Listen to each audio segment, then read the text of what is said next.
বন্ধুরা, আজকে আমাদের বাড়িতে বড় ঠাকুরের পুজো। তো বিশ্বনাথ মামা এসে লাইট লাগাতে। এদিকে আমি সব পুজোর এক এক করে সব জোগাড় করে রেখেছি। এখানে ঠাকুরের বাসন টাসন মেজে এবার আমি ঠাকুর ঘরের দিকে যাব, কারণ অনেক ফল ফলাদি সব ঠাকুর ঘরে রাখা আছে। তার আগে তোমাদের একটু ঠাকুর আমাদের দর্শন করিনি। এটা হচ্ছে আমাদের ঠাকুর ঘর, আর এই হচ্ছে আমাদের মা মনসা, আরও মা লক্ষ্মী, বাবা লোকনাথ, অনেক ঠাকুর আছে। আমাদের এই ঘরটাতেই ঠাকুরের পুজো হয়। আর মা মনসার পুজোর ভিডিওগুলো তো তোমাদের দেখিয়েছি। তো আজকে অফিস গেছে, কেননা ছোটো উপোস রয়েছে, কেন ওর আস্তে আস্তে মোটামুটি দেরি হবে, 5:30 বেজে যাবে। এদিকে আমি সিন্নিটা রেডি করে নিয়েছি আস্তে আস্তে, কেন এদিকে মিঠাই সোনাও কান্নাকাটি করছে। ওকে একটু না ঘুম পাড়ালে না ও খ্যান খ্যান করবে। চলো দেখো, আমি সিন্নিটা মোটামুটি রেডি করে এবার মিঠাই সোনাকে ঘুম পাড়াতে যাব। তোমরা সঙ্গে থাকো।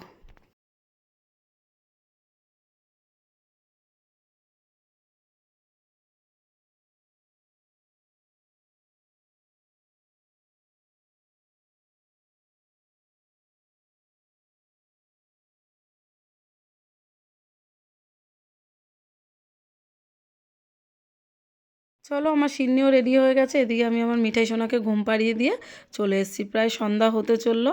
আমি এক এক করে গুছিয়ে নিয়েছি সব, আস্তে আস্তে পঞ্চপ্রদীপগুলো সব সাজিয়ে নিলাম। এরপরে আস্তে আস্তে ফলগুলো কেটে নেবো, কেন ঠাকুরমশাই আসার সময় হয়ে গেছে। এদিকে তুলসী গাছটাকেও আমি রেডি করে রেখেছি। অনেক দিন ধরেই ভেবেছি যে বড় ঠাকুরের পুজো দেবো, বড় ঠাকুরের পুজো দেবো।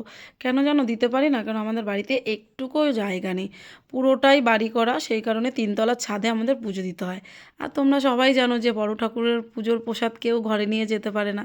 তো সেই কারণে আমরা পুজো দিতেও পারি না। তো যাই হোক, এইবার অনেক ভেবে চিনতে এবার 3তলার ছাদেই পুজো দিয়েছি। সবাইকে, আশেপাশের লোককে বলে এসেছি যে তোমরা সবাই ওপরে আসবে, কিন্তু অনেকে না পায়ে ব্যথার জন্য আসতেই পারে না।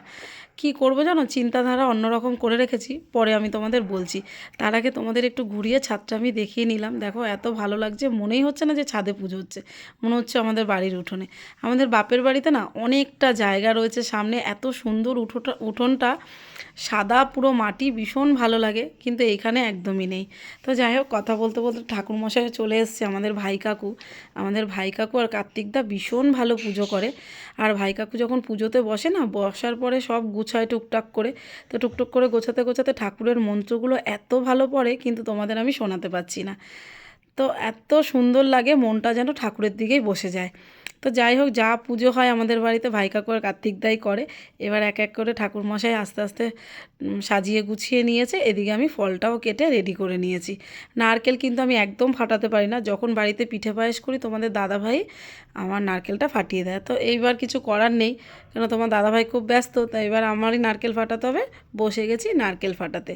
বসে এবার নারকেলটাকে কুড়িয়ে নেবো, কেননা ঠাকুরমশাই বলেছে যে একটা নারকেল কোড়াতে, কেননা সিন্নিতে নারকেল না দিলে তো সিন্নির কোনো মানেই হয় না।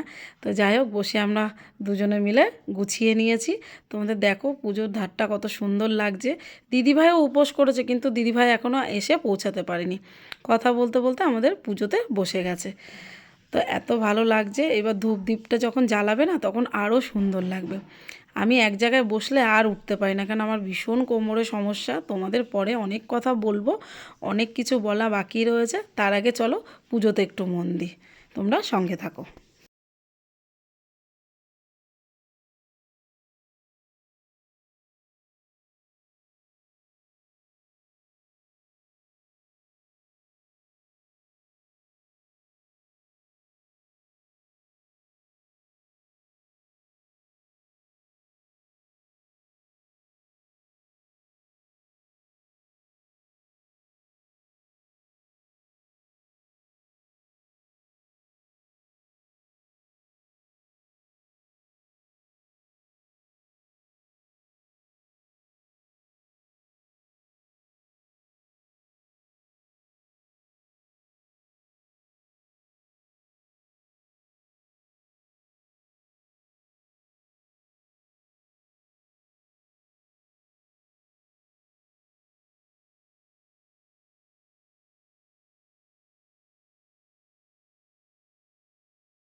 আমাদের অঞ্জলি দেওয়া হয়েছে।